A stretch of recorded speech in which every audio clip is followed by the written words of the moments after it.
what a great morning for a flight. Now it's time to put her away.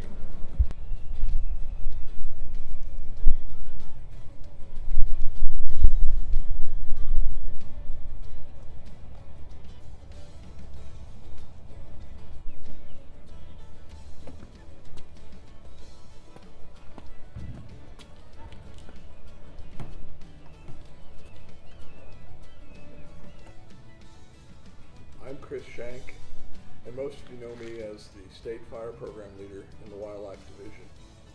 What some of you might not know is that for almost 30 years, I've been a commercial airplane pilot. The airplane sitting behind me is a 1965 Cherokee 140, known as Friendship Airship.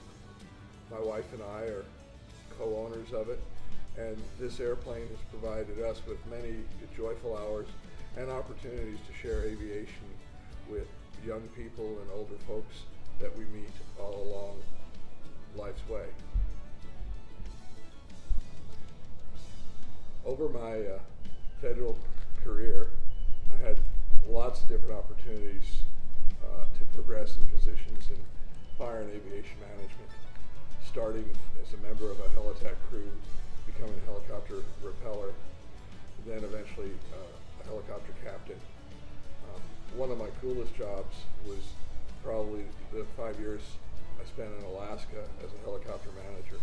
Flew thousands of hours, did countless different missions from translocating mountain goats to eagle surveys, and then some of the day-to-day transporting specialists out to the field by air.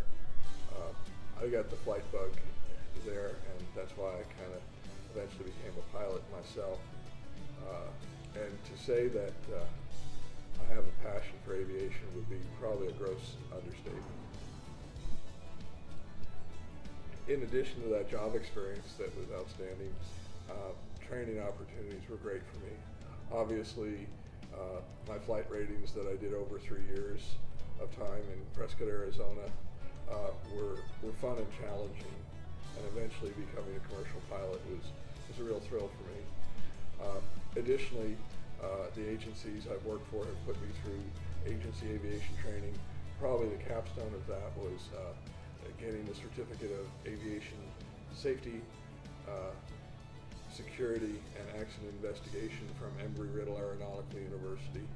Subsequently, I've had opportunities to go out to accident investigations with the National Transportation Safety Board and some of the agencies I've worked with.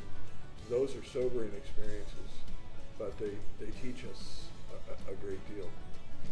You know, if you stay in the aviation business, there's just no doubt that you're going to know somebody, or somebody knows someone who's been affected and tragically harmed or lost their lives.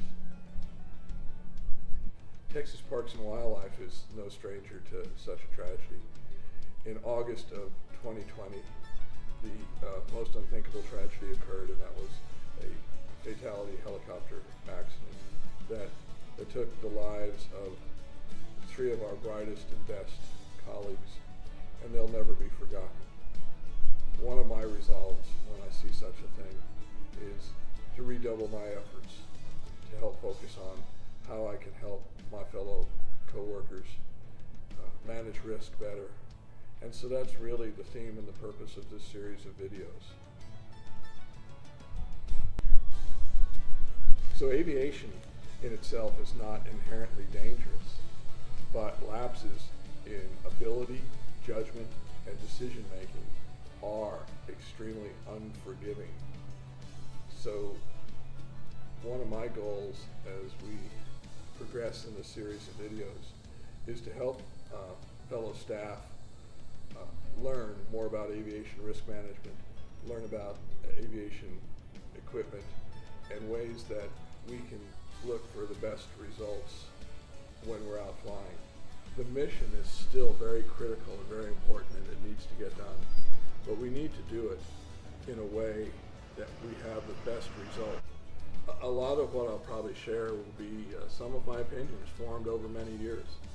And my hope is that my coworkers will develop their own personal thresholds in risk management and acceptable conditions.